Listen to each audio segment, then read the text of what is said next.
Започнахме учебната програма с модул Minecraft. В него програмирахме различни геометрични фигури. Научихме се да строим квадрат, триъгълник, правоъгълник с блокови команди. Накрая на модула направихме замък и упражнихме всичко, което сме направили. Мы программировали персонажа, который делал разные интересные постройки. Там ние заедно направихме лабиринт с помощта на едно човече, което може да го програмираме да се движи и да слага блокчета. Аз научих, че може и дори в най-любимата ми игра да мога да го програмирам.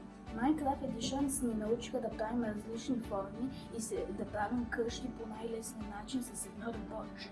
Любимия ми модул Carbobot подреждахме купчета с крана. След това започнахме с програмата Alice 3D. Поставяхме различни обекти и управлявахме тяхното движение. Моята любима игра в Alice беше как да управлявам самолетчето. Там се научих как да поставям кодове, за да самолетче се движи, както аз управлявам на стрелките. Моя любимая программа это Alice 3. Она моя любимая, потому что там можно создать буквально все, что угодно. И един от проектите, които правихме, беше котката да се обръща към Алис и Алис към котката.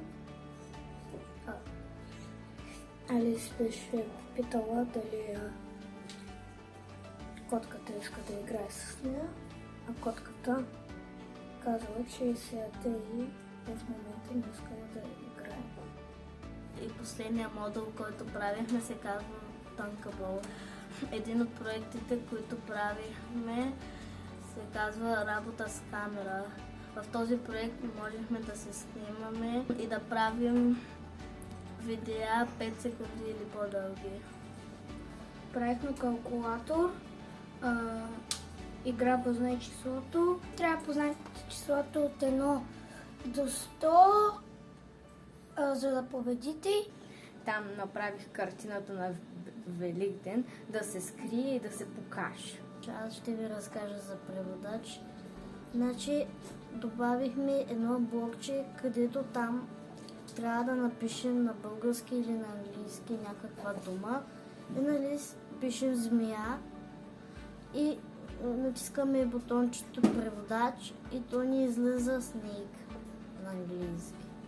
Аз ще ви разказвам за Kodo Game Lab. В него направихме си лабиринт, направихме си един канон, който беше противник и ни трябваше да ни стреля. Направихме състезание с две кодата. Единия, който го движихме с буквичките от клавиатурата, другия с стрелките. В тази игра ние може да правим различни планети, да правим върхове, някои да са като планини, другите са остри, с различни фигури, да се състезаваме срещу андроиди и когато спечелим или когато загубим, да не се изписва ти победи, ти загуби, да правим състезателна арена. В нея можем да създаваме различни цветове и много платформи и да избираме какъв цвят могат да бъдат те. Можем да програмираме роботите и да избираме също какъв цвят могат да бъдат те. Една програма, която направихме ние в Cyberland, беше когато един робот се докосне до друг, от него да падат монети. 1, 2,